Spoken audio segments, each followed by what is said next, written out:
Back in 1967, when I was just 15, I began learning Rudy Atwood's arrangement of Come Thou Fount.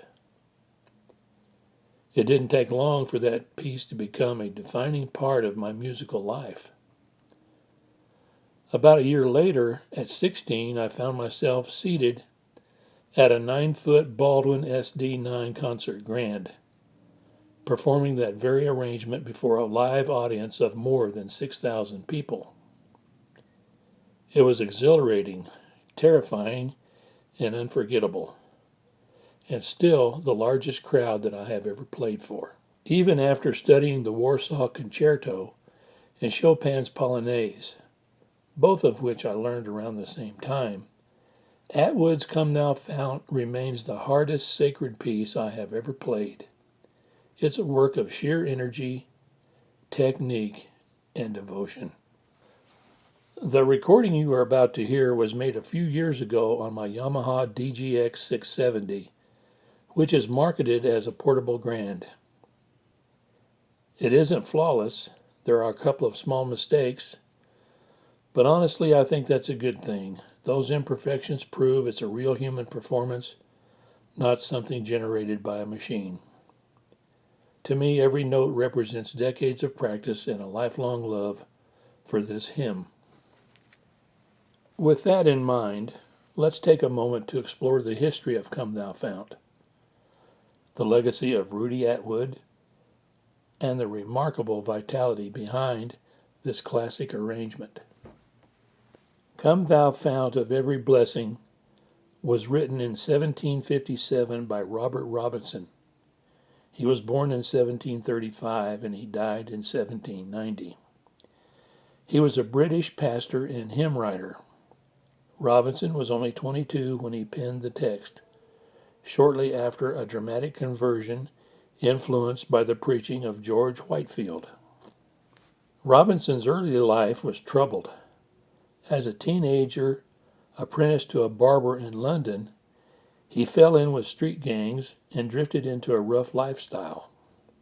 Everything changed when he heard Whitefield preach on the wrath to come. That sermon deeply convicted him and eventually led to his conversion in 1755. Over the centuries, Come Thou Fount has become one of the most cherished hymns in the English-speaking Christianity.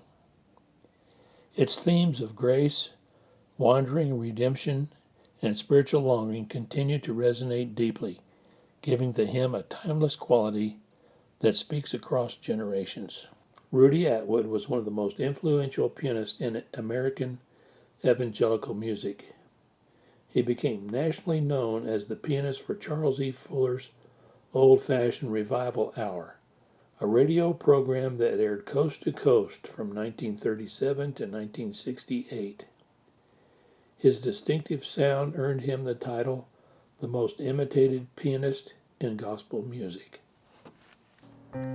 Atwood's style blended classical technique, especially the influence of Bach, with gospel harmony, octave-driven bass patterns, and sweeping arpeggios.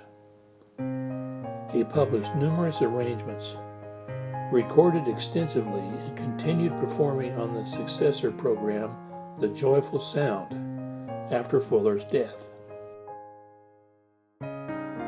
Every hymn he touched carries his unmistakable musical fingerprint, including Come Thou Fount. Atwood became famous for transforming traditional hymns into virtuosic gospel piano showpieces. Atwood frequently performed Come Thou Fount on the Old-Fashioned Revival Hour, where millions of listeners came to recognize his sound. Because the program was broadcast live, many of his arrangements, including this one, were improvised on the spot. No two performances were exactly alike, giving his music a sense of spontaneity and energy that became part of his signature. Today, many gospel pianists still point to Atwood's Come Thou Fount as a model of gospel classical fusion, expressive rubato, ornamental right-hand figures, and revival style hymn interpretation.